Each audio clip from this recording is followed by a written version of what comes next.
Welcome, councillors, members of the public and staff. My name is Councillor Scott Morrissey. I declare the public forum open at 6:35 p.m. Everyone at the public forum is reminded to conduct themselves in a polite and professional manner, keep communication factual, use appropriate language and tone. Do not use any defamatory or derogatory remarks. Defamation laws apply. I also ask councillors to observe the requirements under the Code of Meeting Practice and Meeting Etiquette. All present are reminded that YouTube is the official recording of council and will be accessible via YouTube in accordance with the Code of Meeting Practice. No other recordings are permitted, and all present should ensure that there are no video recordings, audio recordings or photographs taken. In case of emergency, please follow the instructions of the council staff. Our acknowledgement of country. I'd like to acknowledge the Bidjigal clan, the traditional owners of the land on which we meet and work, and acknowledge the Gadigal people of the Eora Nation.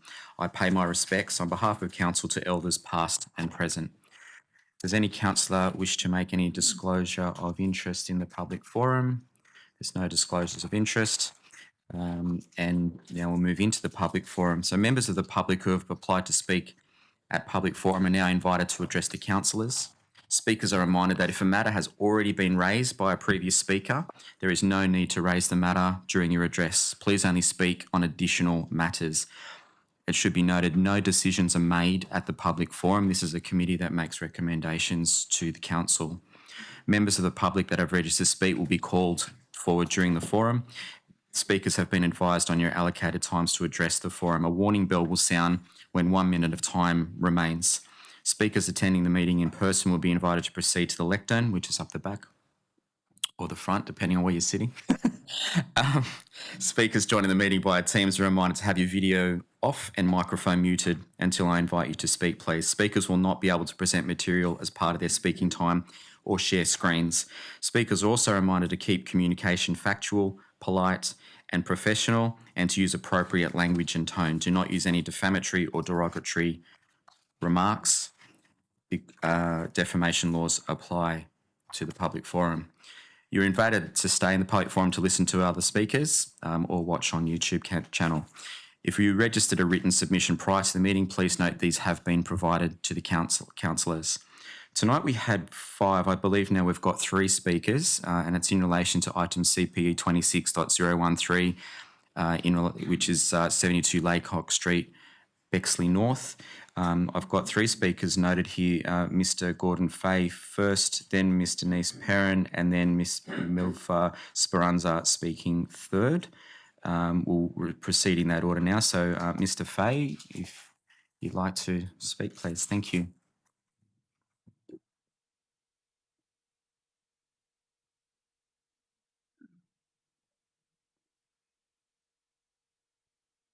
Yeah, Councillor Morrissey and also the members of the City Planning and Environment Committee and councillors. My wife, who is here tonight, my wife and I are the owners and residents of 73 Laycock Street, directly opposite the site in question. We've been there for more than 35 years. We strongly request the committee to adopt option 1 and for council not to proceed with the planning proposal, retain the land as RE1 and keep it classified as community land. Urban planners do not appear to have given equal consideration in proposing alternative solutions for the site as RE1. Keeping the site zoned as RE1 will yield future unquantifiable social benefits to the community, despite the financial costs involved to establish it. We request Council to undertake a feasibility study and concept plans in proposing alternative RE1 uses in collaboration with the community. Planners should seek community consultation on ideas for acceptable use of the site, and we suggest having community representation on the local planning panel. We strongly oppose rezoning of the site to either R2 or R3, which would convert public recreation land into private residential development for owner-occupiers or investors. We are open to consider option 4 to rezone only 3 lots, not 5, to R2, and for the sale proceeds to fund embellishment of the remainder as public recreation. We request Council to produce a feasibility report and site concept plans identifying options for active and passive recreational use for council consideration and genuine community engagement. We are opposed to the reclassification of the property from community land to operational land under options 2 and 3.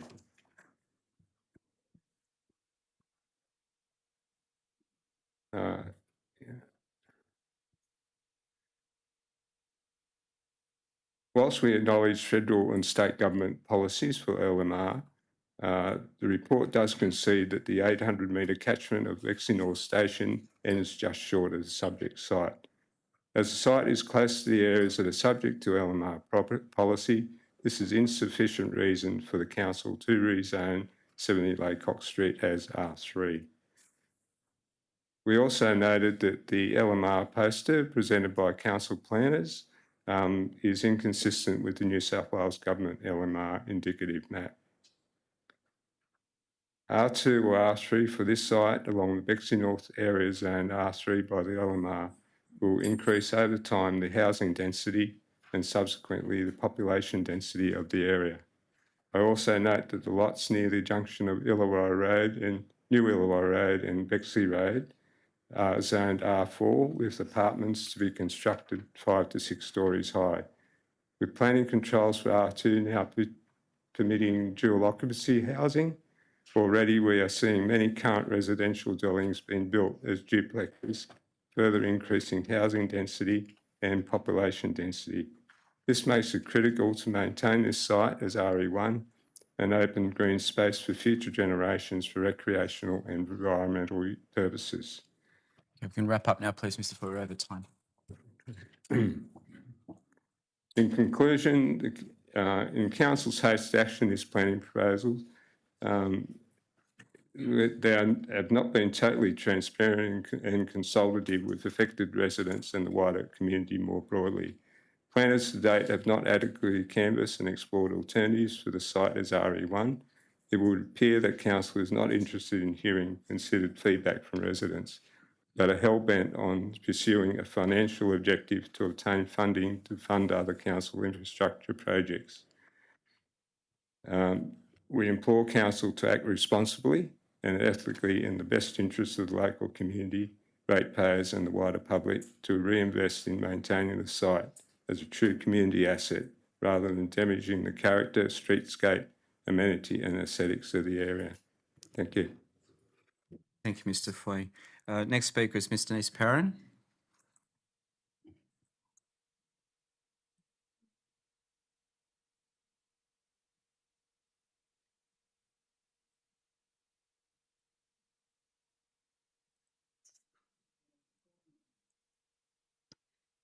Gordon's probably covered a lot of the points that I've got connected here, but I would start off by saying the ethical choice is to protect the unique opportunity that this site can afford for the full range of ages and interests in the community, so it remains relevant now and into the future. The permanent loss of 72 Laycock Street as a valuable Ward 4 community space would have significant long-term impacts on connected communities and community well-being. Access to shared community spaces that support a broad range of contemporary community needs become even more urgent as the push for urban spaces to become denser. Suggestions of use, but not limited to, are mothers groups, young children playing and biking safely, adult fitness stations, safe spaces for women to walk, talk and exercise, sensory opportunities with the planted environment, community gardens or garden clubs, a multi-purpose sports surface that accommodates opportunity for all ages to practice netball, basketball, pickleball, etc., possible opportunities for engaging our often forgotten senior community and other groups who might need accessible outdoor spaces. Intergenerational interaction that might happen in a community space is also an added bonus. And on the future wish list, a relocation of the underused Bexley North Kingsgrove Community Centre to a more centralised and accessible spot that has wider appeal to the community. Furthermore, the New South Wales housing policy should not be used incorrectly to justify the sale and the development of the site without guaranteed reinvestment back into the community resources in Ward 4. There are more appropriate unused land and underused council-owned sites available, including nearby on Shore Street, that could be explored for housing without sacrificing this established community space. Concerns about gas infrastructure on Shore Street do not appear to rule out developments, according to Gemina, the mains gas pipeline owners who've identified where the mains gas goes. In closing, I ask the council to pause before making an irreversible decision that will have great impact on our community. This is about public trust, genuine creative consultation to do the best job we can on that site, and the long-term wellbeing opportunities for all the citizens in Ward 4, not just the people in Oliver Street and Laycock Street. A more representative consultation process that attempts to get at the broader community in Ward 4, which accounts for about 27,000 odd people, a careful assessment of alternative possibilities for other housing sites, stronger commitment to realising the full potential of a highly valued community space and creative ways for using it and funding it, would better reflect the values Council is committed to uphold. I respectfully urge you to protect this site for the current and future generations and to support option 1. Thank you. Thank you, Ms. Perrin. And the last speaker, have we got the speaker online? Governance, yes. Yes. Hi.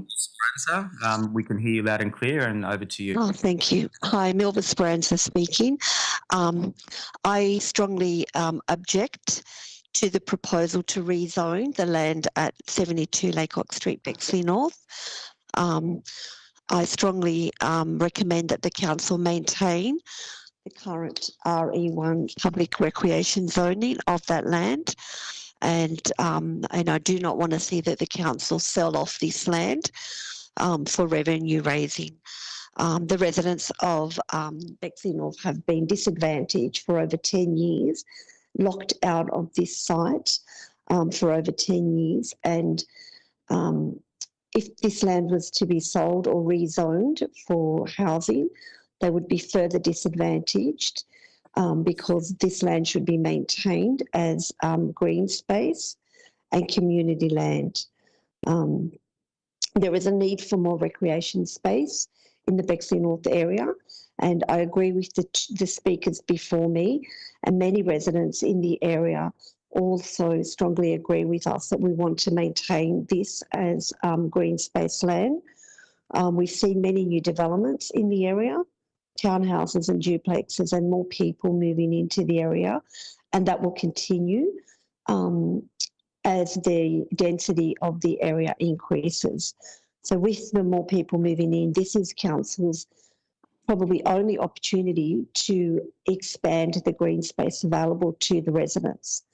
And this is definitely something that's needed, and the land should be maintained to create a real community space where there's opportunity for everyone at every age to be able to use it, whether that's sporting fields or ball courts, outdoor gyms, picnic areas, children's playgrounds or community gardens, space for the elderly to gather and socialise with each other, and just a real opportunity for the council to create the space that the community has been seeking for over 10 years. The bowling club used to be a real gathering place for the community, and for over 10 years we've been disadvantaged because of the mismanagement of the council. So I would really strongly urge all the councillors and everyone on this panel to think about the residents in this area and strongly oppose the rezoning, and I support option 1 to retain RE1 public recreation and community land, and strongly oppose the rezoning of this land. Thank you. Thank you very much, Ms. Speranza. I don't think that we had a other couple registered, but we only had 3 tonight here. Okay, thank you very much. There'll be no further registered speakers. I declare the public forum session closed at 6:50 p.m. and the committee meeting will start in a few minutes' time.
Members of the public and staff, I declare the meeting of the City Planning Environment Committee, 3rd June 2026, Bayside Council open at 7 p.m. Everybody at this meeting is reminded to conduct themselves in a polite and professional manner, keep communication factual, use appropriate language and tone. Do not use any defamatory or derogatory remarks. I also ask councillors to observe the requirements under the Code of Meeting Practice and Meeting Etiquette. All present are reminded that the YouTube video recording is an official record of council and will be accessible via YouTube in accordance with the Code of Meeting Practice. No other recordings are permitted, and all present should ensure that there are no video recordings, audio recordings or photographs taken. In case of emergency, please follow the instructions of the council staff and exit via the Town Hall foyer. Item number 1 is our acknowledgement of country. I'd like to acknowledge the Gabidjigal clan, the traditional owners of the land on which we meet and work, and acknowledge the Gadigal people of the Eora Nation. I pay my respects to elders past and present. Item number 2 is apologies and attendance by audio-visual link. The following apologies have been received by Councillor Kassim. We can move and second that, please. Move Councillor Brederhoff, second Councillor Strong. All those in favour say aye. Attendance via audio-visual link, I believe, is Councillor Douglas online? Yes. We move that Councillor Douglas be permitted to attend by audio-visual. Move Councillor Brederhoff, second Councillor Barlow. All those in favour say aye. I'll declare that carried. Item number 3, does any councillor wish to make any disclosure of interest on any matter before us tonight? No disclosures received, thank you. Minutes of the previous meetings. If I can have 2 councillors who are present to move and second the confirmation. Councillor Barlow, second Councillor Curry. All those in favour say aye. I'll declare that carried.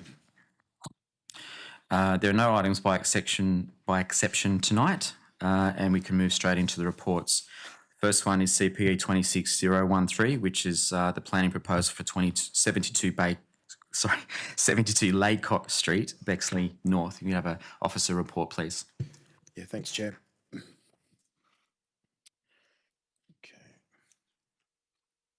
All right, councillors, just a quick recap. This is the site that that the report is referring to tonight. It's the former bowling club street site in Laycock Street in Bexley. So just as a background, going back to 2024, Council's Strategic Land and Property Working Group recommended that this site be considered for potentially for rezoning for residential and reclassification. Following that resolution, the old clubhouse was demolished in mid-2025 due to its poor condition. So after that resolution, a report came back to Council in November 2025, and that put up a proposal to rezone the site R3 medium density and to apply the planning controls that go with that zone, and to reclassify the land to operational to enable it to be sold and redeveloped.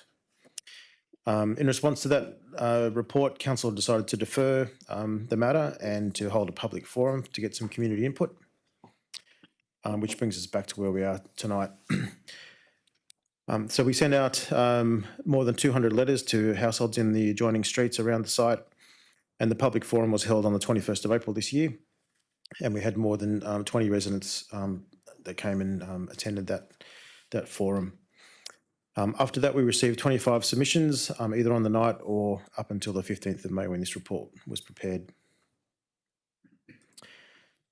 Just to summarise some of the things that were raised in those submissions and notes that were taken during that forum: loss of public recreation and green space, a preference for community and recreational uses, concerns about traffic and parking if the sites were to be redeveloped for residential, privacy overlooking and overshadowing on existing residents, noise and amenity impacts, infrastructure capacity, flooding and stormwater, inconsistency with New South Wales housing policy, concerns around community consultation and transparency, what would happen with the proceeds of the site, the sale if the site was sold, the historical and social value of the site, referring back to the bowling club use, and also environmental and ecological concerns.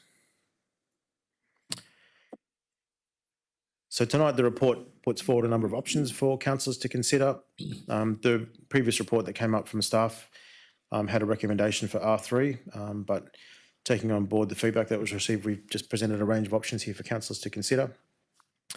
Option 1 is not to proceed with rezoning the site and to leave it as public recreation and classified as community. Option 2 is to rezone the site to R2 low density residential, which would allow single homes, dual occupancies, and secondary dwellings. Option 3 is to proceed with an R3 rezoning to medium density, and that would allow slightly more dense development like townhouses. And option 4 is a hybrid, and so that is to rezone part of the site R2, low density, essentially to square the site up, and also to generate some capital to do something else with the remainder of the site in terms of public open space. That's it. Thank you, Chair.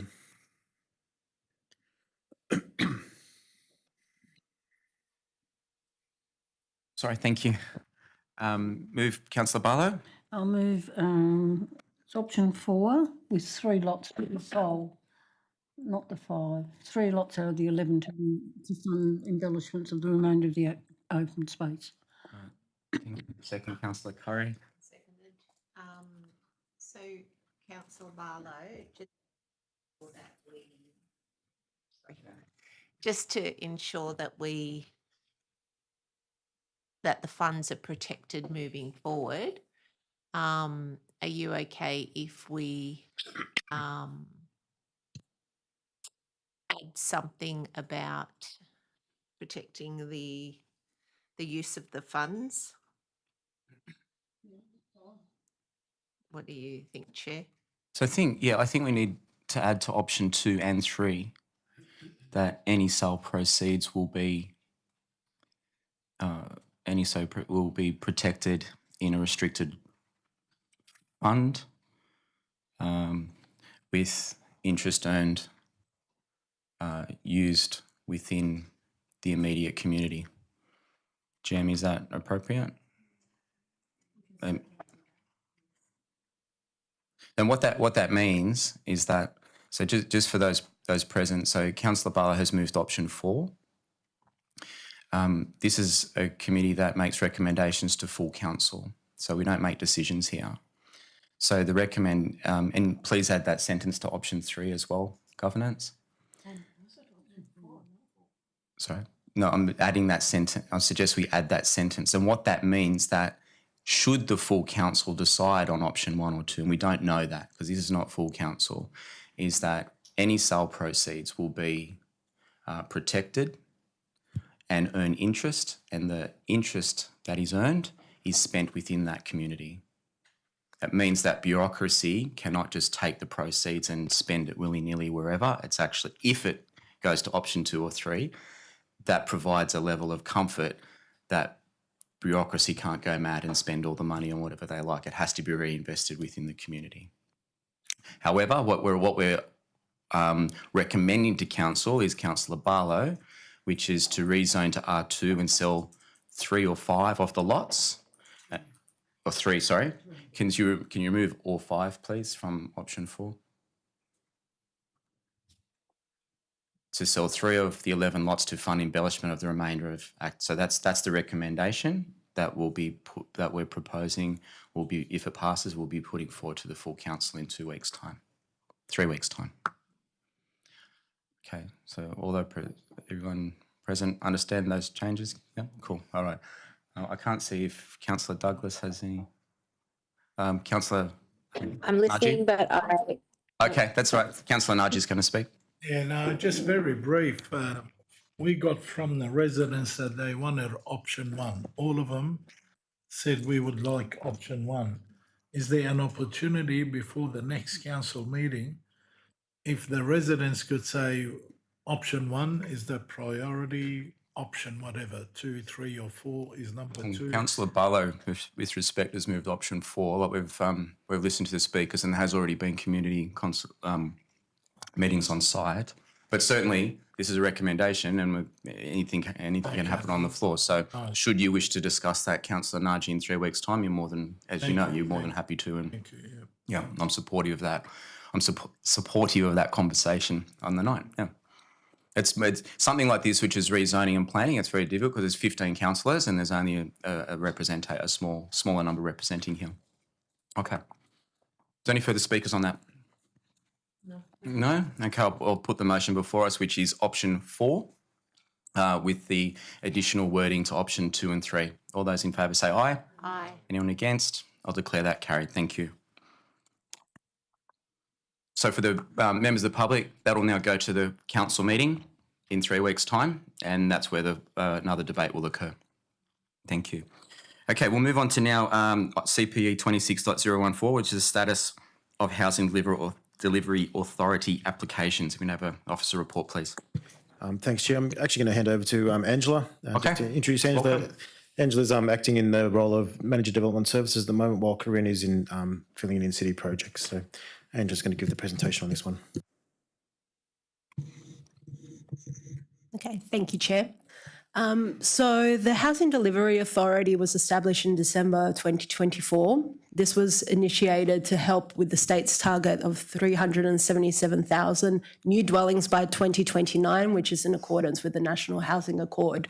It was intended to accelerate the assessment of major redevelopment and residential development under the state's significant development pathway. And it introduces a streamlined process that allows proponents to pursue concurrent rezoning and development assessment. So what this means for developers is that developers or proponents are able to submit an expression of interest to an HDA project to be declared a state significant development. So the HDA process is split into 4 stages. The EOI is lodged by the proponent. It is then received by the Department of Planning, Housing and Infrastructure, who reviews it. It then goes to the HDA team, who evaluates it, and then they have monthly meetings where they decide whether a project gets declared HDA or it gets deferred or it gets knocked back. Once an application gets declared, it then goes through the SSD process, which basically means that the proponent would request a Secretary Environmental Assessment requirement, so SEAS. That is usually granted by the department. After that, they go through a process in preparation for the environmental impact statement, which usually involves lodgement of a state design review panel or proponent-led design review panel, or it also involves a meeting with council relating to a planning focus meeting. Once the EIS is lodged, it's exhibited. It then results in councils or other agencies, as well as the public, to provide a submission. Once that goes through, then there's the opportunity to respond to submissions. The department assesses the application and then they determine the application. So the development criteria under the Housing Delivery Authority is broken down into 2 key groups. So within the metropolitan area, Wollongong and Newcastle, a development will require to be $60 million minimum, or approximately 100 or more homes. If it's in a regional New South Wales area, the minimum is $30 million or approximately 40 or more homes. And it generally focuses on high-yield housing types, including multi-dwelling housing, residential flat buildings, seniors living, shop-top housing, co-living housing. So what does that mean for Bayside? From May 2025 to May 2026, Bayside Council has received 30 expression of interests. 11 of these projects have been already declared HDA or SSD. 6 projects have been declined as SSD. 2 projects have been deferred or withdrawn. And then there are 11 projects that are currently pending a decision. So what you can see on the map in red are the locations of those projects that have been declared. Yellow is non-declared, purple is deferred, and blue is pending. And you can see they're generally concentrated along Princess Highway. There are a couple that are close to Bay Street in Brighton. Then there are a couple that are close to Mascot around Coward Street and King Street. And here are some examples of EOI projects that we've received. So these essentially have already been declared as HDA or SSD. and they are currently in the process of applying for their EIS. So the first project is 170 Rocky Point Road, Cogra, which is part of the former Darrelly site. It is proposing to have 223 apartments. 17% of those are affordable apartments. There are commercial and medical GFA, including concurrent rezoning, and they're proposing a height limit of up to 20 stories. The next project is Eastlake Shopping Centre. So that's 19A Evans Avenue in Eastlakes. They're proposing up to 1,000 apartments and 19-storey height limit, 10% affordable housing. They've got build to rent in 4 towers over a commercial podium, including concurrent rezoning, as build to rent is currently prohibited under the zone. There's also retail shopping centre, childcare centre and medical centre. And it's interesting about this project in that there's already an approval under the former Part 3A approval process. The site is currently has been demolished and currently works are occurring on the site. There is also a separate SSD for early works that is currently being assessed as well. And then the final project example is 146 to 154, 176 O'Reedon Street and 247 to 263 King Street, Mascot, which adjoins Mascot Oval, which is to the north. This proposal is a concept master plan, including 1,400 apartments, new roads, open space. And as part of this process, stage 1 development for shop top housing, including 424 residential apartments and concurrent rezoning is proposed. Now that stage 1 development site is the one that's closest to East Lakes Public School, the public open space that's on the eastern side. So on the right-hand side on this map. So what does that mean in terms of implications for Bayside? So we've seen an increase in the volume of work arising from the EOI applications and the subsequent SSDs. So the department relies very heavily on council submissions, particularly the technical ones relating to stormwater, traffic, contamination, health, odour, as well as planning. There's been no resourcing or funding provided by the department to support council in preparing or assessing these applications, as all fees are paid directly to the state government.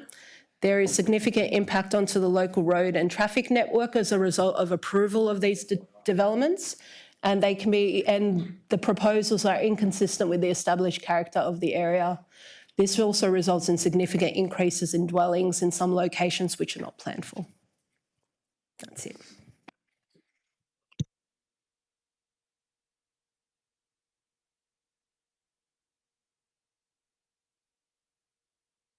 Excellent. That's a really good summary. It was good reading the report as well to give us a really good high-level understanding of how all this works, and it's largely out of our control, I must say. So, we have a mover for that one, please. I'm just receiving note. I'll move it. Seconder. Second, Councillor Barlow. Any speakers? Councillor Barlow is going to speak. I'd just like to thank the council officers. It's a really good report. Absolutely gobsmacked with the one in Carlton, which maybe I'm supposed to declare an interest, but 22 stories on a site, 2,000 square metres, on a blind corner. It was approved for 5 stories. It is I don't know what they think. I did ask some questions of the director. One was, do they go on a site meeting, which I doubt they would have gone there. Just a map. Just 12 lines on a map. Well, yeah, it's Google Maps. No, I know it. Yeah, I agree. And it's that report, what they've put up is really good because it gives you a line. I tried looking through the HDA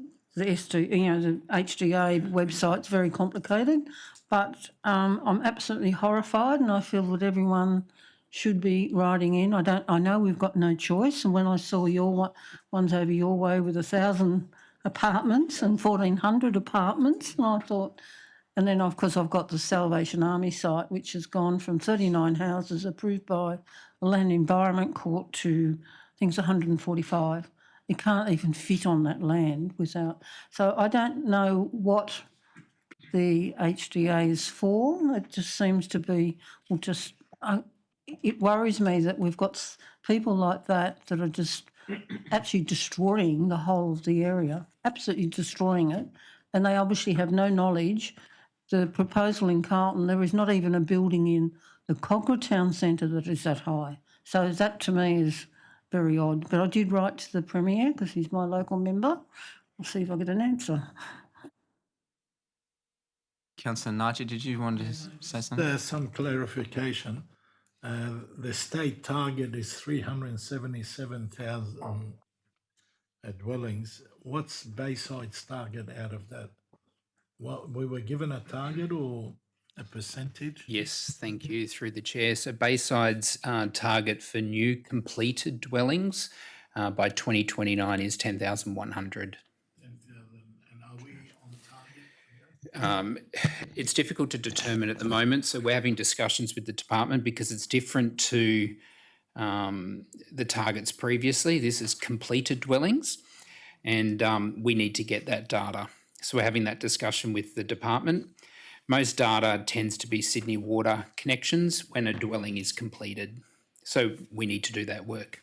Maybe another question about that. Do you think we'll meet that target in 3 years of 10,000 completed or over? I know it's silly.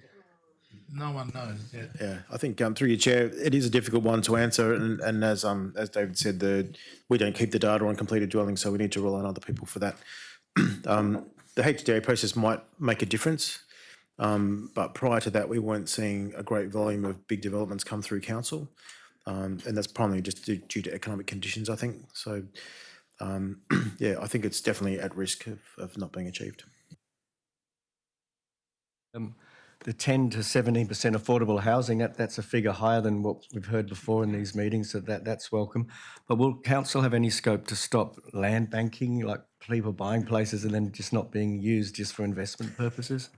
Yeah, through your chair, the HDA have put quite strict timeframes on people who are going through the process because it is about delivering housing quickly. So they give a timeframe which I think is 9 months from declaration to have the application lodged. And there have already been a couple of declarations that have been revoked because the applicants are too slow. So there's definitely a focus on people committing to actually doing it, not land banking. Comment that with the affordable rental housing, it's not affordable. If you live in a very expensive area, the rent is very expensive. At Bayside, we use the word rental. Yes, we do, rental. Now, because that gives the developer an extra benefit, doesn't it? They can get an extra couple of stories, or how does it work? Through your chair, there's under a state policy at the moment, you can get an extra 30% floor space and extra height. And that requires the affordable housing to be made available through a community housing provider for 15 years, and then it reverts back to market housing. And that's what the majority of the HDA proposals are also including. It's a 15-year period that it's affordable, and then so it can't be subdivided, so it's held in one lot for 15 years, and then it can be strata subdivided and sold. Get it for in perpetuity. We've tried that before. Through your chair, we have put that forward as a preference from council's point of view, and in fact we met with the developer of that 1,400 dwelling proposal just this week and put that to them. If in that scenario they would want to dedicate a lower percentage because it affects the maths behind their proposal if they have to effectively give it away. But they were open to considering that, but it's really up to them to sort of do the modelling and work out how that affects feasibility. Thank you. That was one of the things I was going to cover, how that mechanism works with affordable rental housing, because my personal view is if we had a smaller number in perpetuity, that's more of an appetite for that than a larger number that's 15 years that effectively just going to go back to the developer. So if the developer gives up a little bit more up front and just knows that it's not coming back, I think that's a better outcome for the community in the long term. And if we structure it as we have other affordable rental housing properties in the past, doesn't restrict us from selling, but it restricts the as we keep talking about, you keep the capital in for affordable rental housing in perpetuity. So even if you do sell it because of strata costs or constraints, we can retain that. So I'd certainly encourage council officers to continue those conversations, and that's certainly our current council's appetite anyway. The second thing was how does it work with any VPAs and community benefit? Do they just pay the standard fees, or given the scope and the fact that it's SSD, it's just out of our hands? Chair, they will pay developer contributions to council under our local contributions plans. In terms of VPAs, we have raised that with some proponents. But as Councillor Strong just identified, a lot of them are offering a much higher proportion of affordable housing.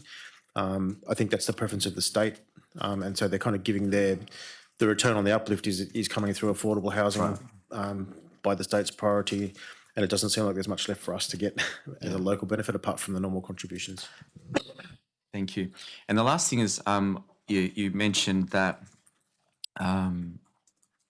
they always take our submissions seriously, or words to that effect. In my observation, that I'm not a huge fan of shop top housing in that area. We can see through the whole of the Mascot Station precinct, there's a mismatch of shops, vacancies, people moving in and out, going bankrupt, all sorts of things. And if we take the larger developments there, you can see that sometimes they're rented to an accountant's office. It's not really activating the street. Again, my view is that if you look at as large as Pagewood Green is, they've got a plaza with an anchor tenant and some cafes, and actually it activates it. And next door to that, they've got the play. So again, if we're making submissions, depending on what it is, if it's possible, those sort of boulevard or plaza type developments are more attractive and they activate, as opposed to having these 50 or 60 square metre boxes that are untenantable, and it just kills everything. I much prefer to see ground floor apartments with a courtyard and green space, and then something up the middle or around the edges that actually is an anchor for the community. But if those thoughts can be taken into account during our submissions as a principle, I think that'd be, we don't have to make it any recommendation, but I think knowing other councillors' appetite, it's fairly aligned with that. And if I can just add, probably a good example is Pagewood Green, where you've got those really deep front gardens with the trees and everything to soften the streetscape.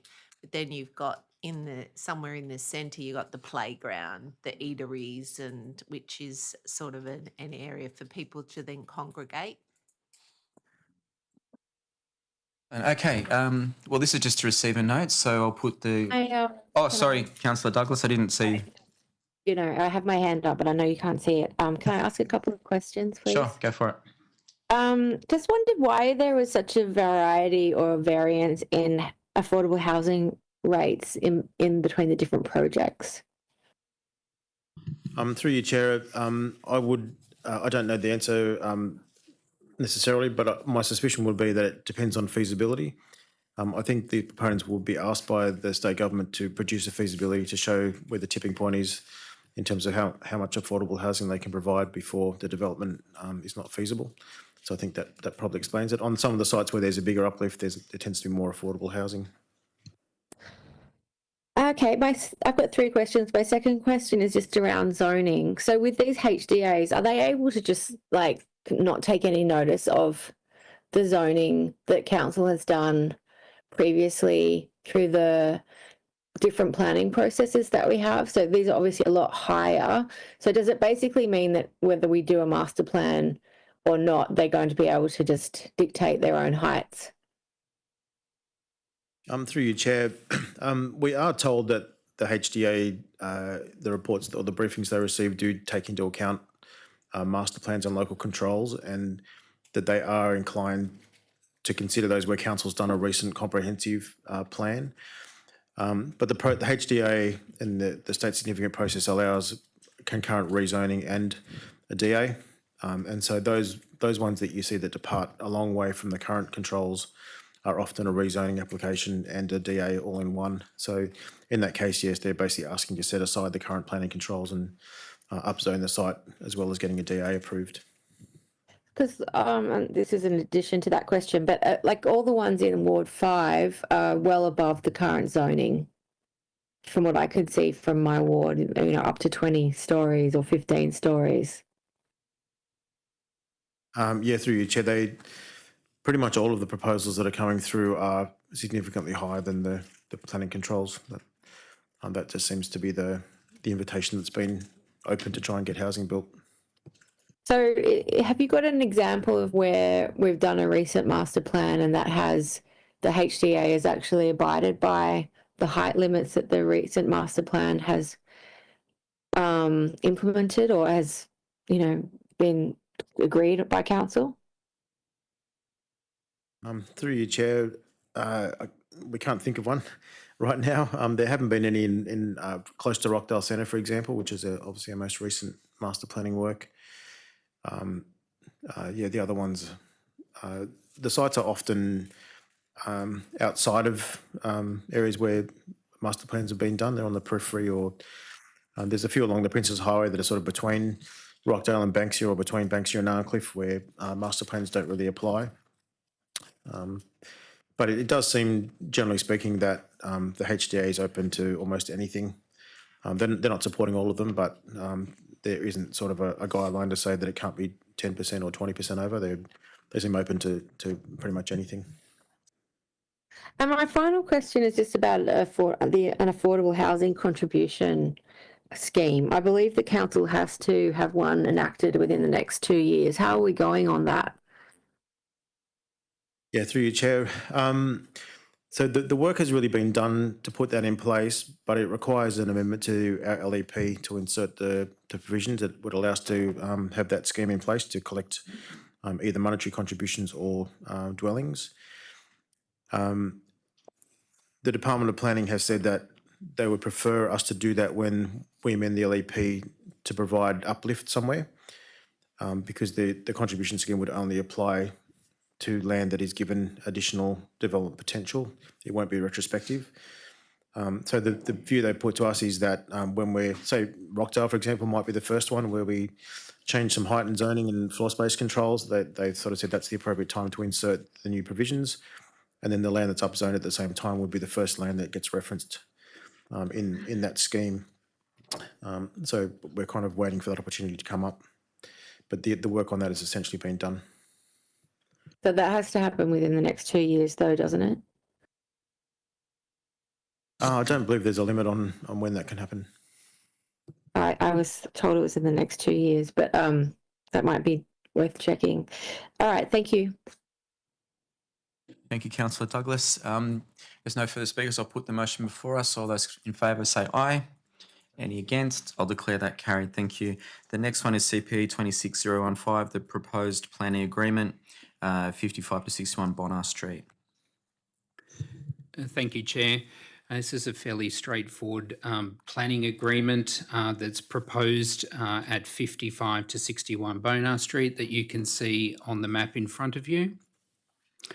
This planning agreement is in relation to a DA that's just recently been through the Land and Environment Court for a residential flat building containing 30 apartments. Simply, the VPA offer is seeking to dedicate to council a 2 metre wide strip of land fronting Bonar Street with new footpath, curb and gutter and drainage infrastructure, with all works delivered at no cost to council. So the recommendation tonight is that council endorses the letter of offer. Staff will then prepare the planning agreement. The planning agreement will be put on exhibition for 28 days as per statutory requirements. And then council will finalise the planning agreement following consideration of any submissions. Thank you. Thank you. Could I have a mover for that one? Anyone? Yes, Councillor Strong. I didn't know if that was a seconder. I'll second it. Any speakers? Councillor Brederholt. Thanks. Yeah, I'm just worried about the one thing, which is they say they do tree removal, but they didn't offer to plant any new trees or have a green, as we were talking before, setback with a green strip. While on the drawing, there is a lot of green and looks like trees. Crayons. It's crayons. So is there a way we can ask them to also focus on greenery? Yeah, thank you, councillor. That'd be Through the through the chair, DA process, they are the wouldn't DA process that was going through the Land and Environment Court. This is in relation to the dedication of the 2-metre strip of land along Bonar Street to require the road widening of Bonar Street.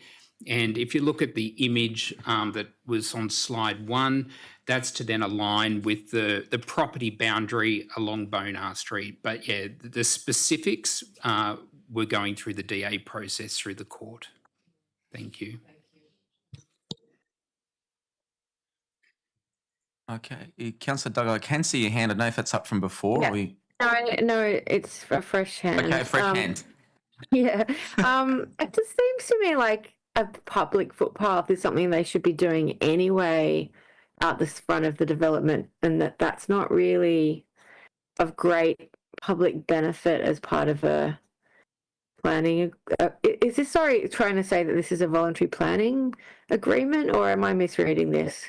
Voluntary planning contribution. Thank you, councillor. To the community. It is a voluntary planning agreement.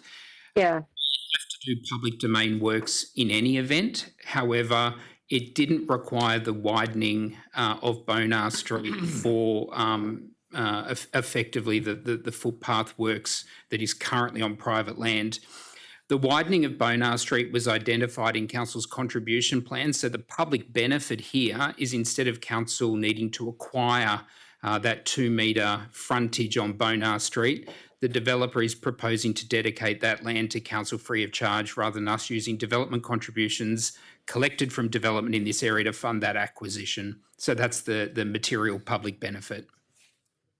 And so can I just ask, there's blocks on either side that won't have that 2-metre setback. So is there a longer term plan for this street to increase the public footpath to connect up with the park on the corner, or?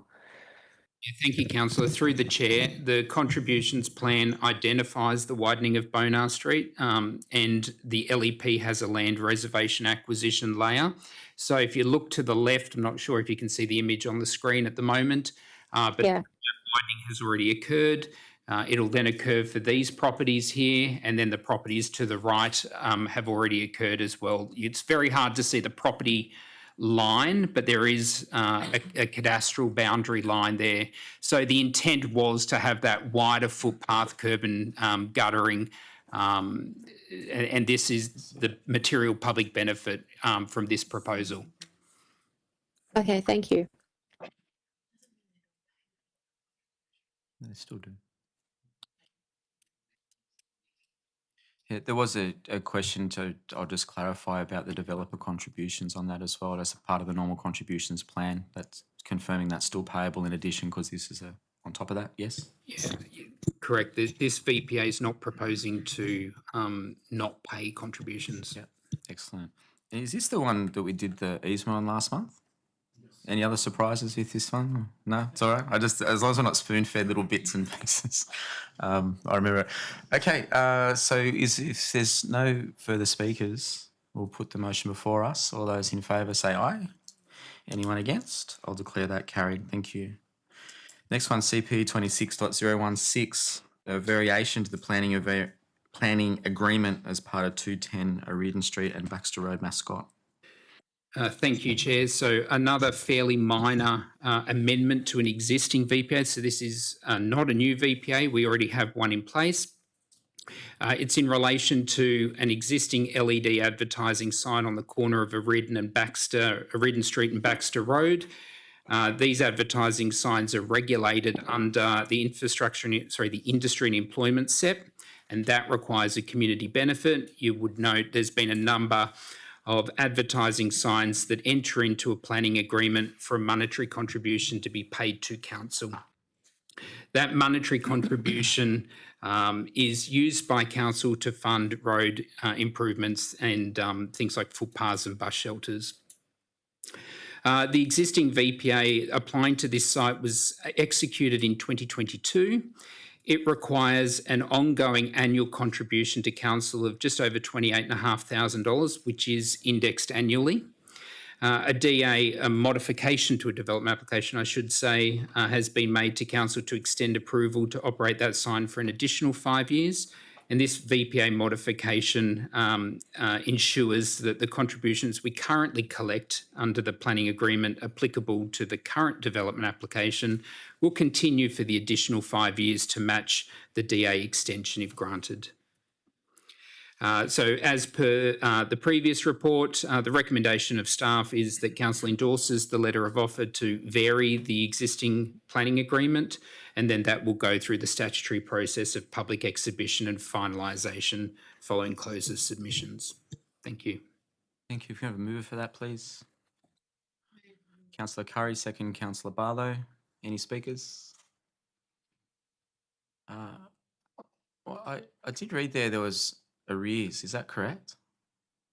Through the chair, there was originally back in 2022 when the original VPA was executed.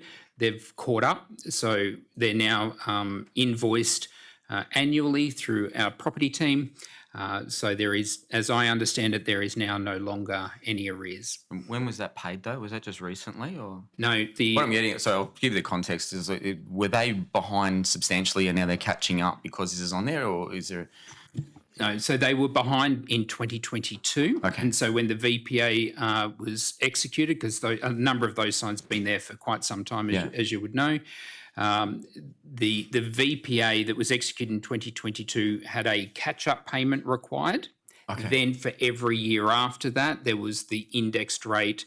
I think it was 700, 750 I was probably reading per in the square Age, metre. a report that was dated another Correct. time. Yeah, Yes. there's a lot of reading.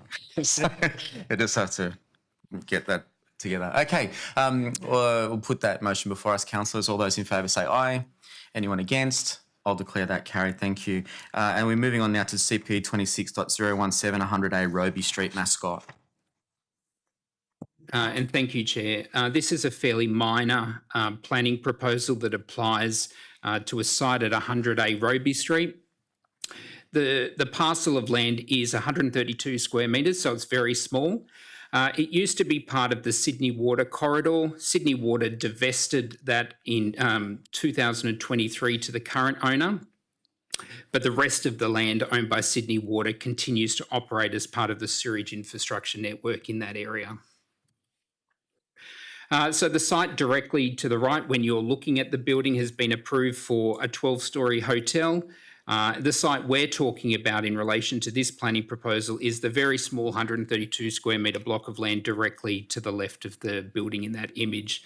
The land's currently been approved to use as a driveway to access the basement of that hotel.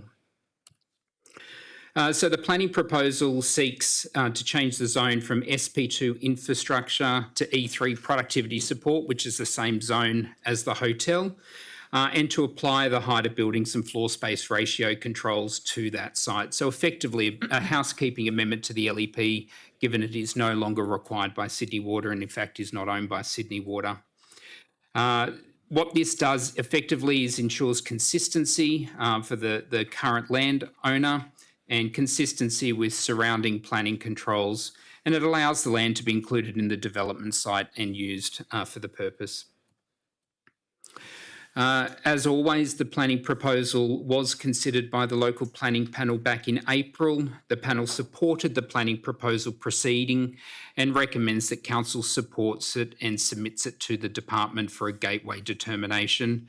And if that occurs, a post-exhibition report will be considered by council, in due course. Council staff have assessed the planning proposal. It has strategic and site-specific merit. It's fairly innocuous. It aligns with the zoning in that area. The development standards proposed match what's happening on the adjoining land. The local planning panel and staff support the proposal proceeding, and our recommendation to council is that it is submitted to the department for a gateway determination. And we thought we'd put this chart up here for the information of councillors.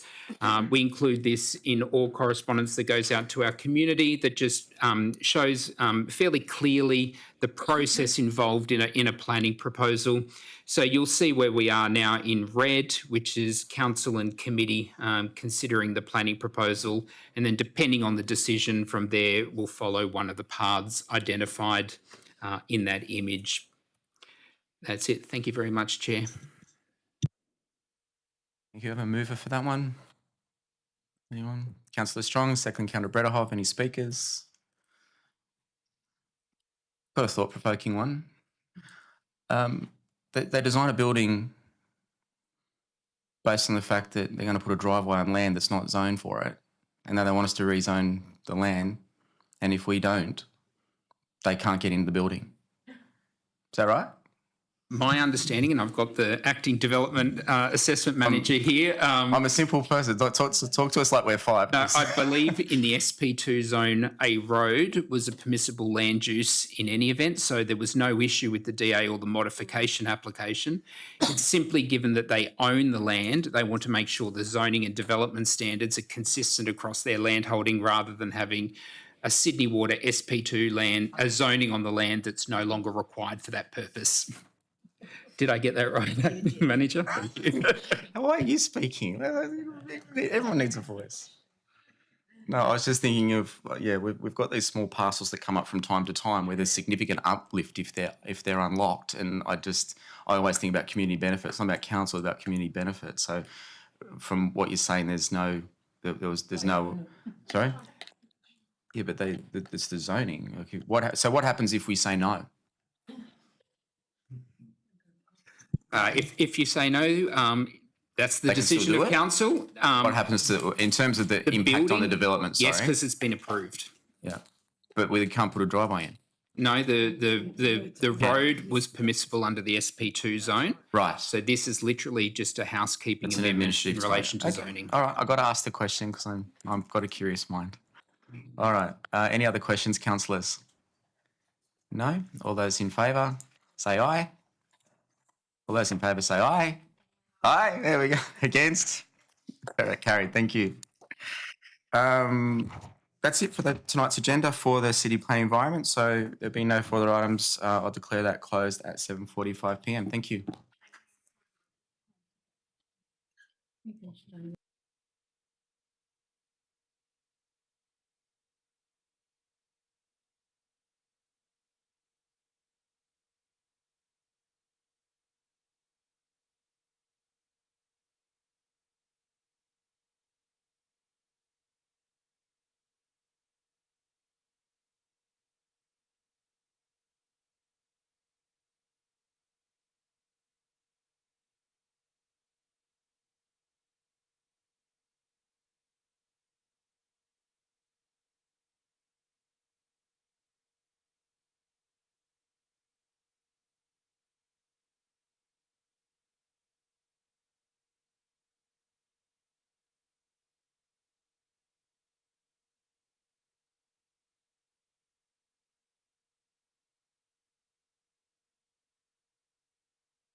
There's no members of the public and staff. I declare the meeting open at 7:52 to City Work and Assets Committee, 3rd of June 2026 at Bayside Council.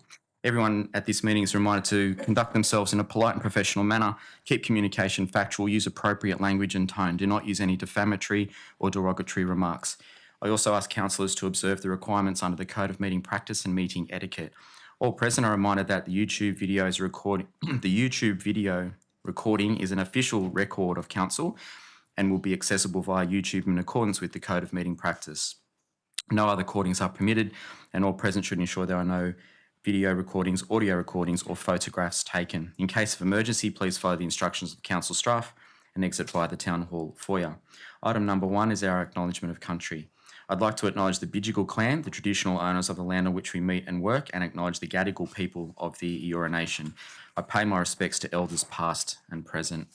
Apologies, we've got 2 apologies tonight from Councillor Poulos and Councillor Kassim. If we can have a move, Councillor Curry, second Councillor Strong. All those in favour say aye. And declare that carried. And is Councillor Douglas still online? Yes. If we can have a mover and second to permit Councillor Douglas to attend online, move Councillor Curry, second Councillor Brettelhoff. All those in favour say aye. I'll declare that carried. Thank you. Any councillor have a disclosure of interest on this evening's agenda? No disclosures of interest? Sorry, Councillor Douglas. I wanted to, sorry, I'm having trouble getting the papers up, but I wanted to make a conflict of interest declaration for the item on the Cttee Greenway. Spoke to the General Manager about this today. It's a significant non-pecuniary conflict of interest based on the mention of the Peaceful Bayside Party work in there. And so I wanted to say that, yeah, I will stay in the room for voting or online for voting. I also wanted to make a significant non-pecuniary conflict of interest declaration for the items in the confidential section, as I do have personal relationships with people who are associated with a couple of those leases. So we be staying in or out, Councillor Douglas? Yeah, I was staying in because there's no pecuniary conflict of interest. They're just people in the community that I know of, basically. Okay, thank you. Any other? Councillor Brettelhoff? I am not usually on this committee, so I would also though declare a conflict of interest. Yeah. For which item? Pardon? Which For the Cttee Greenway? Yeah. Same. Not for the land, just for the Cttee Greenway, the 26021. Yeah.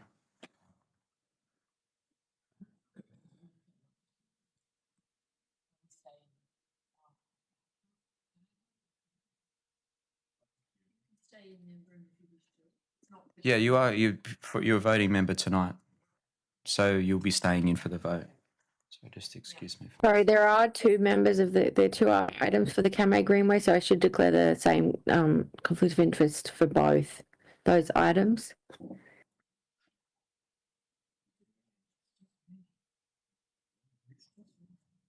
I think which is the items? I think there's just one there for Cttee Greenway, Councillor Douglas. There's one on the there's a confidential attachment, but maybe it's just all. It's not a separate piece. So yeah, that's fine. That's Thank an you. attachment. Okay. Yeah, thanks. Excellent. Okay, thank you. Minutes of the previous meetings. We had 2 councillors, please, who were present to move and second confirmation of the minutes. Councillor Strong, seconded Councillor Barlow. All those in favour say aye. Declare that carried. I was just checking. Yes, you were there. There are no items by exception, so we can move on to reports. The first being CWA 26.018, classification of land 116 Villiers Street. Thank you. Thanks, Chair. This item and the next are both very similar. So this one, 16 Villiers Street, Rockdale, is a, you can see the photo there, it's a period home from the 1900s. Council exchanged sale contracts in March this year and settled on the property at the end of March. So council now owns the property. When council resolved to purchase it, it also resolved that it should be classified as operational land. Since then, we've been through the mandatory public exhibition 28-day time frame to allow for the community to make any submissions on the classification of the land only. At the close of the consultation period, there was no written submissions and we had no phone inquiries either during the 28 days. The operational classification is intended to allow some flexibility for council in what it does with the property. It was purchased with the intent of it being a demonstration project in regard to heritage conservation, and the property may be potentially sold in the future. So that's the reason for the operational classification being recommended. So having been through the mandatory consultation period, the recommendation of the report is now that council confirms that classification for this property. Thank you. Thank you. If you have a mover and a second of that, please. Move Councillor Barlow, second Councillor Brederhoff. Any speakers? Just a Councillor Najee. curious question. Around the corner, Lidham Hall, what is it classified? I can't recall. Is it operational or community use? I have to check that. Councillor Nudgee, I'm not sure.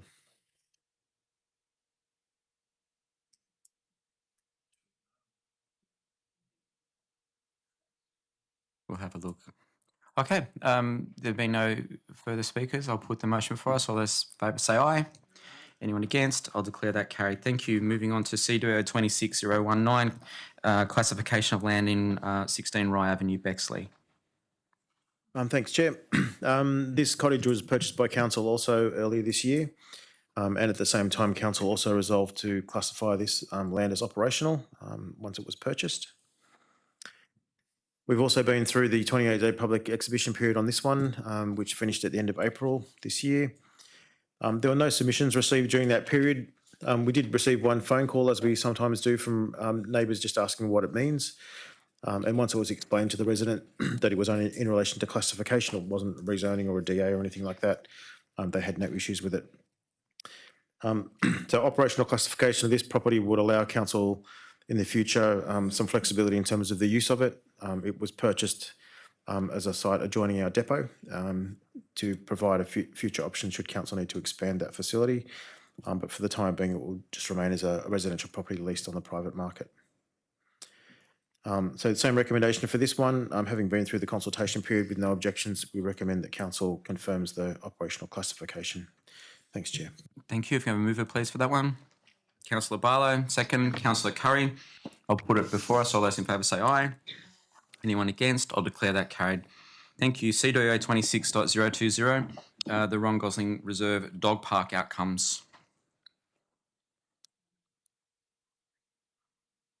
Thank you, Chair. There's a short presentation on this. We'll just get that up.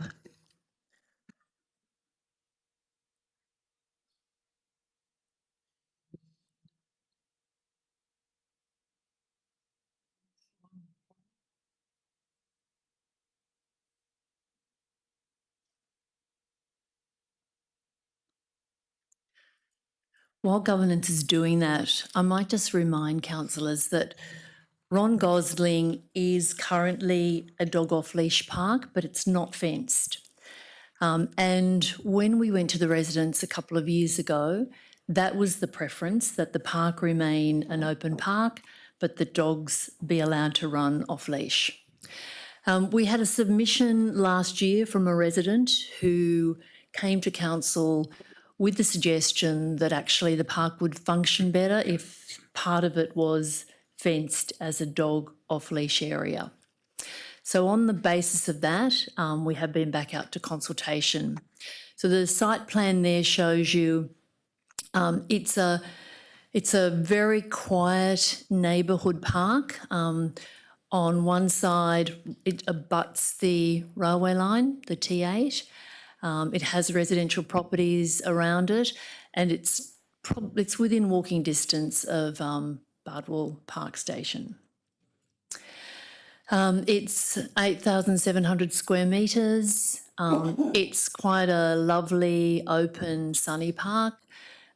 It's not formalised. It's a passive park. It doesn't have a lot of sporting amenities or anything like that in it. It does have one of the small concrete walls that council built several of them back in the day for people to throw balls against or hit a cricket ball on.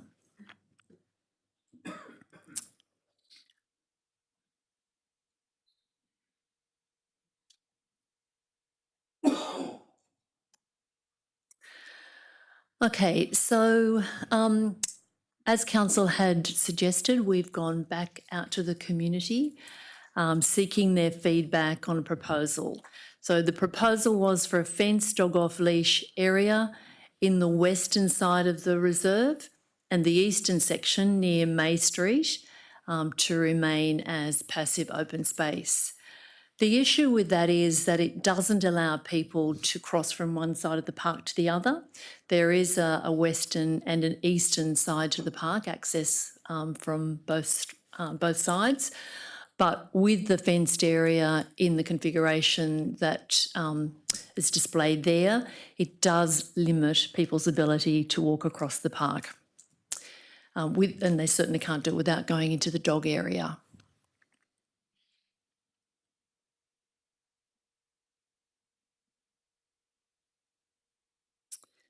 Okay, so we went out and we did a have your say. We had signs on site. We letterbox dropped, particularly the back. So we had over 600 page views, 110 contributions via Have Your Say, and 3 direct contributions by phone and email.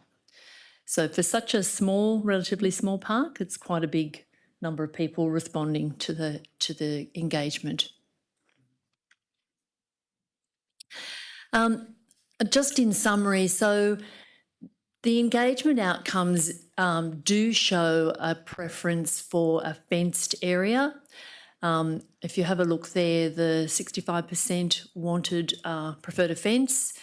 There were quite a few who were looking at unfenced or other ways of accommodating dogs.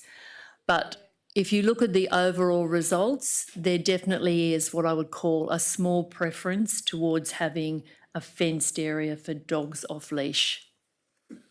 And there's also, there was quite a bit of feedback about wanting some additional benches, a new handball wall, some other facilities that they would like to have in the park.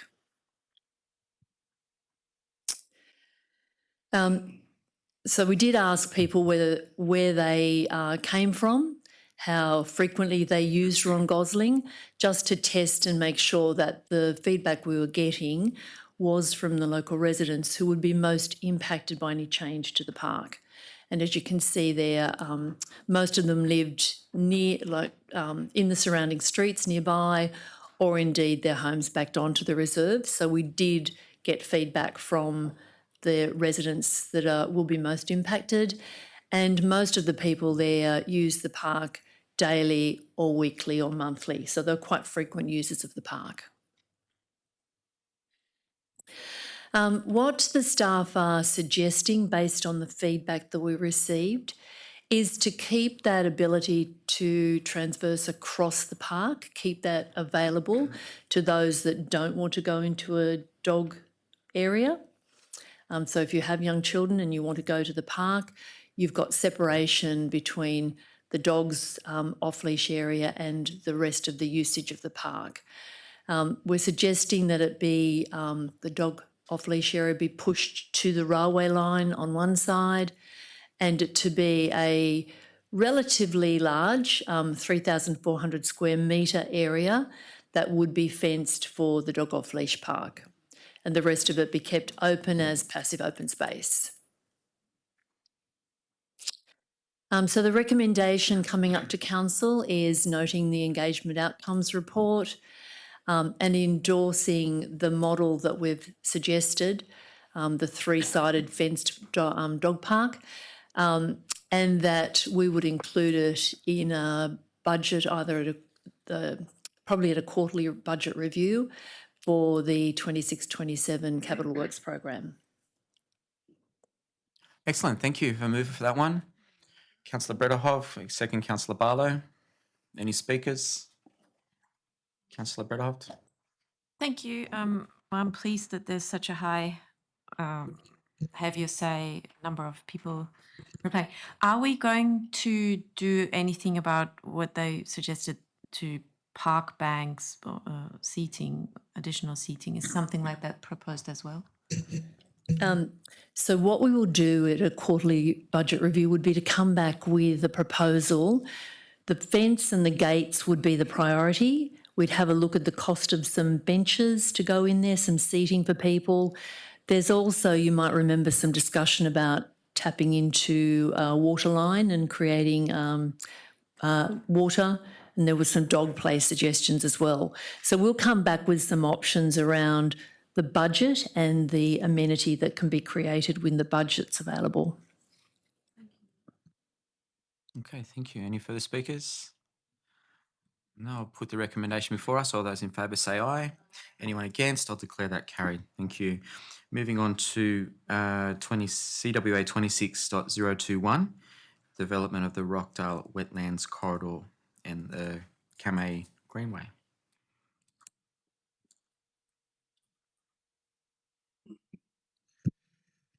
Okay, thank you, Chair.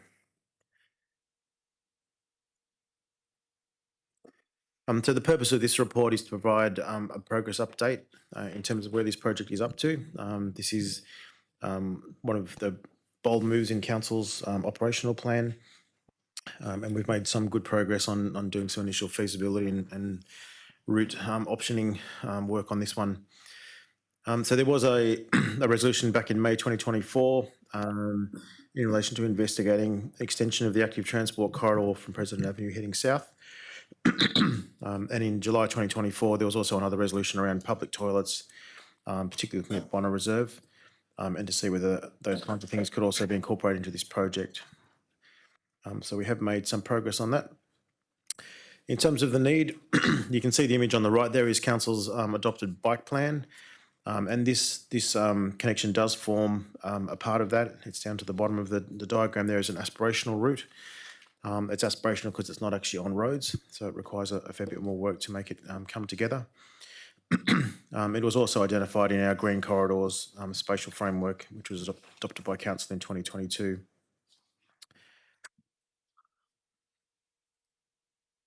You can also see on this diagram that it is part of a much broader active transport corridor. Council did the work at Barton Park back in 2020. The state government did the Sydney Gateway project in 2024, which have provided some cycling improvements around the airport. We have our Riverine Park master plan, and we've already started the work on extending the active transport corridor through Riverine with the new car park works that have just been finished. The Cooks Cove development will also provide a link along the frontage of that site, the former Cogger Golf Club site, with a 20 to 40 metre wide active transport corridor through there. The M6 Stage 1 ATC was opened recently, another connection, and also the Scarborough Park master plan that Council saw a couple of months ago provides the preferred routes for a connection through that part of the corridor.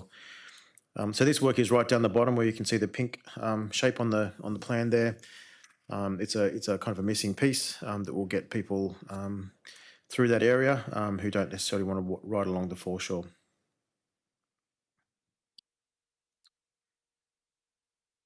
Okay. So in terms of the opportunities and the vision, this section is around 2.5 kilometres long.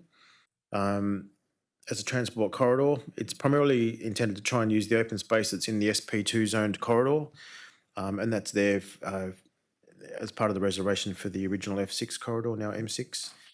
So we're trying to stitch a route together that follows a lot of that corridor. We can improve access to parks and waterways and other recreation assets along the way through this north-south link with lots of east and west connections. Also looking for to enhance biodiversity and cultural landscapes along the way, deliver a safe and more direct cycling route, and to provide extra facilities along the way in council-owned parks like amenities blocks and the like. So the design principles that we've adopted to prioritise off-road use where possible. So try and keep the cycleway off the roads. That proves difficult in a couple of locations, but that's the priority if we can achieve it. To utilise existing parks and open space to make better use of those existing assets that we have. To coordinate route planning with public transport and existing community facilities as well. Integrate landscaping, habitat and recreation outcomes, and minimise the loss of mature trees. So they're some of the principles that have led us to where we are now. This is the study area. We've broken it into 3 sections. The northern section leads up to Scarborough Park. there's opportunities there to use Transport for New South Wales land holdings. And also there will be some local intersection upgrades required. There are some east-west roads that this would need to cross. And we'll need to find a safe way for cyclists and pedestrians to do that. In the middle section, there's also a good open space corridor there. Opportunity for some new public amenities, particularly looking at Bonner Park as a potential there. And council does actually own a lot of the corridor through this section, which makes it easier. The southern area is a little more challenging. So this is the connection through to Captain Cook Bridge. There are some heritage and cultural and biodiversity sensitivities around there. There are some Aboriginal heritage sites through there that need to be taken into account. There are some areas that are used highly for recreation already, and there are some local roads down that would need to be modified to accommodate an active transport corridor as well. Some of the challenges the report identifies, there is some private land that would ideally be acquired to, I guess, to provide the optimal route. So there's an issue around that, particularly in terms of the cost of that. We need to minimise the impact on residents as well, just in terms of the proximity of the route to people's houses, and also the impact on on-street parking is always sensitive. That's not a problem in some areas, but there are a few locations where that becomes a bit challenging. Road crossings, as I mentioned, to make sure that we can get people through the corridor safely. A lot of the corridor is wetland. A fair amount of it is flood prone, and some areas are regularly waterlogged. They're tidal, and there are mangroves and things like that there. So they're a bit of a challenge to get a pathway through it at a level that will be safe during flood events. There is some potential for land contamination through parts of the corridor. There are some parts that have good biodiversity and habitat that should be protected, and some Aboriginal heritage as well, as I mentioned. So we have, you'll see in the report, there's a whole lot of mapping layers, and we go through each of those various layers to identify opportunities and constraints there. Things like land use zoning, flooding, heritage, they've all been looked at in some detail. But the M6 corridor is still there, and that's probably the best asset that we have to try and capitalise on. A significant amount of that is owned by council and also by Transport for New South Wales, and there's some other Crown and state government owned parcels. So that is probably the biggest challenge that we face. To get this to work, we do need the cooperation of other government authorities, and particularly Transport for New South Wales as a landowner. Some of the land is already publicly accessible, and council has care of it and maintains it. There are some properties though that have houses on them, and ideally the corridor would go through those properties which would require those houses to be demolished. So the success of delivery really depends heavily on cooperation with state government agencies. So in terms of next steps, the work that we've done so far does show that there's definitely potential to achieve this outcome. We've identified a preferred route and also some alternatives should some of these constraints prove not to be able to be solved, like land ownership. And we'll continue on with that planning and more detailed investigation. The key next step really is to get the state government on board, and particularly Transport. And you'll see attached to the report there's a separate, there's the draft of where we are so far with the investigation work, and there's also another document that we'd like to present to Transport in particular, to try and engage them and get their feedback on some of those important issues. So we'll progress with feasibility, and we'll look for funding opportunities as well along the way, grant funding opportunities, and then ultimately come up with a staged delivery for the entire corridor. So essentially, we're just bringing this to you as an update, and just to let you know that we've really reached a point in the process where we need where the cooperation of the state government is critical to this going ahead. Thank you, Chair. Excellent. Thank you. Can I have a mover for that one? Councillor Brederhoff, second Councillor Strong. Is there any speakers? I'd love to speak with, but I'm happy to wait for others to go first. No, go ahead, Councillor Douglas. Okay, I just want to thank the staff for this very in-depth report and confidential report. Obviously, a huge amount of work has gone into this already. So thank you for all of us who've been excited about this project. The M6 active transport corridor has really been quite life-changing as a local resident. And I think if we can continue, maybe not something so engineered and so expensive, but something a little bit more practical going south, it will be a great asset to our community. I totally appreciate that transport needs to be involved in this, but after being on the Inner West Greenway multiple times, I think this is a very achievable project compared to the Inner West Greenway that took 20 years and goes around some very complicated sites like along tram lines where there's counterlevered bridges and walkways and tunnels under roads. We don't have anything as complicated as that. I think the one area that I was a little bit surprised about was some of the areas that are mentioned in the confidential report, which I think does complicate things a little bit. I'm not sure how to deal with that in this committee, given that we aren't allowed to speak about confidential matters here. Sorry, did you have a question or wish to make comment on confidential items? I do, yeah. How do I do that, Chair? We'd have to move into confidential, so we can suspend this and reintroduce it as part of the confidential agenda, if you like. That would be great. I'd appreciate that. Thank you. I'll move that way as a seconder just to suspend this, and we'll move it to confidential. Seconded Councillor Curry. So we'll hold that one forward and we'll progress with the next one at the moment, which is CWA 26.022, land transfer from planning to Bayside.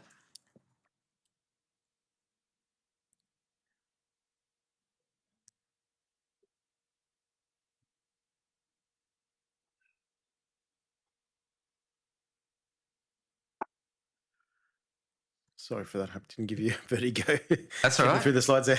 I just had them in the wrong order. So this report relates to the transfer of land to council from the Ministerial Corporation, Holding Corporation, which is sometimes known as the Office of Strategic Lands. So the government has approached us offering to give council essentially 31 parcels of land that the government has no need for, so 13.7 hectares in total.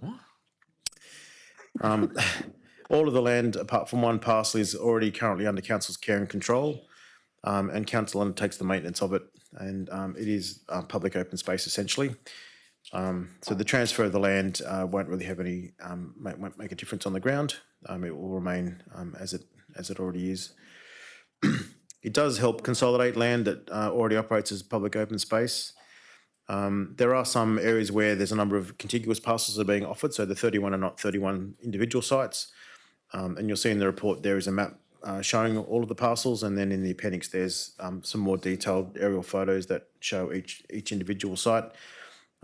So around the Rockdale Women's Sports Field, for example, there's a cluster of parcels there, and these ones show some of the bigger parcels of land that sort of accumulate to form part of our parkland. So why accept the transfer? At the moment, there's a split in ownership in a lot of these parks. So CA Redmond Field, for example, is partly owned by council, partly owned by the OSL, and partly owned by Transport. It just means that when we do things there, if we want to develop it or undertake works there, it's more complicated in terms of getting the consent of all the owners. They already function as parks or reserves or sporting facilities, and it will just make it easier for us in terms of our operational side of things and planning side of things, not to be relying on other people for their consent and not to have to go through those administrative processes. There is one exception. This parcel in Cogra, you can see it sits alongside the Market Gardens just north of Scarborough Park. It's a large parcel, 6,000 square metres, that has potential for community use, but it is currently landlocked. Council doesn't maintain this parcel at the moment, and it has no street frontage and no right of carriageway. The state government owns the adjoining land, which is the Market Garden, so it's not a problem for them because they can come through their own land to access this, but if it was given to council, we would have no way to get to it. So it has potential for a community purpose, but we just need to have some further discussion with OSL to find a way to get access to it before we could take it on. Yep. Yeah, there's a number of options there to achieve it, but in its current state, it's not something that we could get access to maintain. Yeah. We'd also just want to be sure that we do actually have a purpose for it, because we take on the maintenance liability. So it's important that we, all the other parcels of land are already being used by the public, so there's no additional burden on council there. So the recommendation is that we accept the transfer, apart from that one parcel which needs a little bit of further discussion before we agree to it. We also just need to check the contamination status of the sites, just to make sure we're not inheriting a liability there that we don't currently have. And also just go through a process of making sure that the uses align with our plans of management. And also we just need the flexibility as to how the land is classified when it comes into our ownership, to make sure that it fits with the categorisation of the land around it. And so the recommendation is that there's delegation given to the General Manager to have those final discussions and negotiation, and then execute the documents required. Thanks, Chair. Thank you. Interesting. Have a mover for that one, please. Councillor Brederhoft, second. Councillor Curry. Any speakers?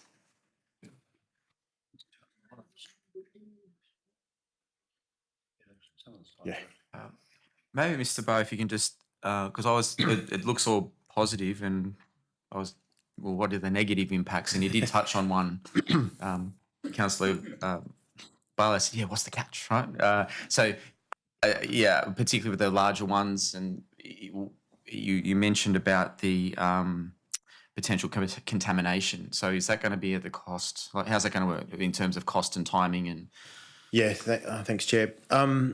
Because the council is currently appointed as the land manager by the state government, we basically have almost full control, as much as you can have without being the owner, and we have the full maintenance liability of it. So there really is no change to the current status. The land will be used the way that it is. Some of it's most of it's in parks of some form. Some it's under playing fields. So they're just lines literally on a plan that say someone owns this part and someone different owns that part. So there's really no difference there. And these care and control arrangements have been in place for a long time on these sites. And I think the state government's just said, why do we own this? There's really no point. We have no need for it. It just creates a level of administration, when things have to be done. So I think they're just divesting it almost as an administrative exercise, just to make life simpler for everybody. So there really is no downside. Contamination-wise, we've got a pretty good understanding of the land in that corridor and what its status is. Some of the land has been filled. A lot of our open space was filled at some point in time. But yeah, part of our due diligence, I guess, is before agreeing to it, is just to be sure we're not inheriting any particular issues there. And that information will be made available to us. And with the one that's landlocked, I mean, at the very least, we'd need an easement, or we'd need the adjoining parcel included. So how do we? Yeah. And is that including the 31, or is that 32? That is in the 31. Yeah, but we're just saying we won't sign off on that one until we've found a resolution to the access. The and use of it, because if the easement is a 4 metre wide access easement that we can't really get down, they okay, we'll give you that, but then how's our community going to use it? So I think we have to have a fairly substantive easement, or include, even if we include the adjoining parcel. Like, I know that's a big audacious thing. However, we could maintain the existing use rights there, but at least we've got access for the community, because otherwise, if our community can't use it, like, we really don't want it. Yeah, that's right, and that's why we've kind of just kind of balked at that one a little. It is 6,000 square metres is a large parcel of land that would require maintenance, even just to be mown. Exactly. So if the public can't use it, as you say, then there's really no point in council having it. But maybe could you just, in the council report, just maybe pull that one? I don't think it's pulled out specifically. It's just accept the 31. So maybe just when it gets to council, just put that one in there. And really, it's about the fact that it's landlocked and an easement's required to negotiate. Something on those, just for the record, that we're not just taking it all. Yeah, interesting. The OSL does own the market gardens that adjoin, and they go through this process every year. And it seems at the moment this is high on their agenda to sort of just tidy up their portfolio.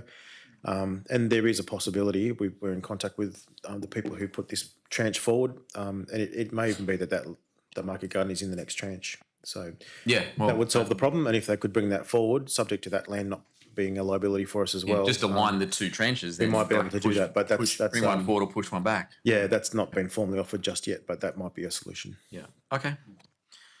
Excellent. Any other speakers on this one? No. All those in favour of the recommendation say aye.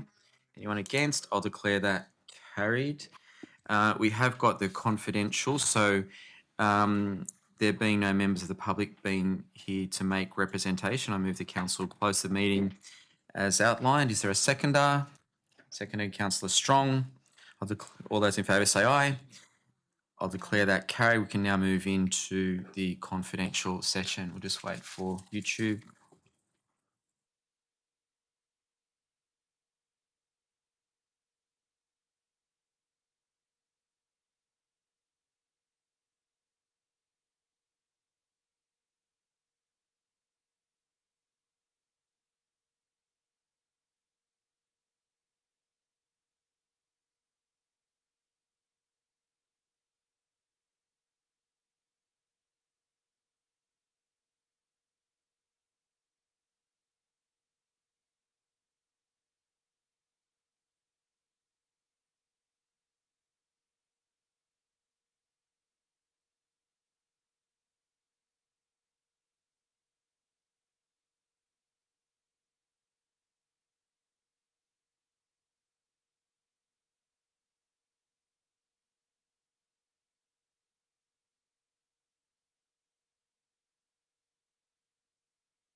So just for those present, CWA 26.021 and the two confidential items were endorsed as recommended by the committee, by the council officers. And there being no further business, I declare the meeting closed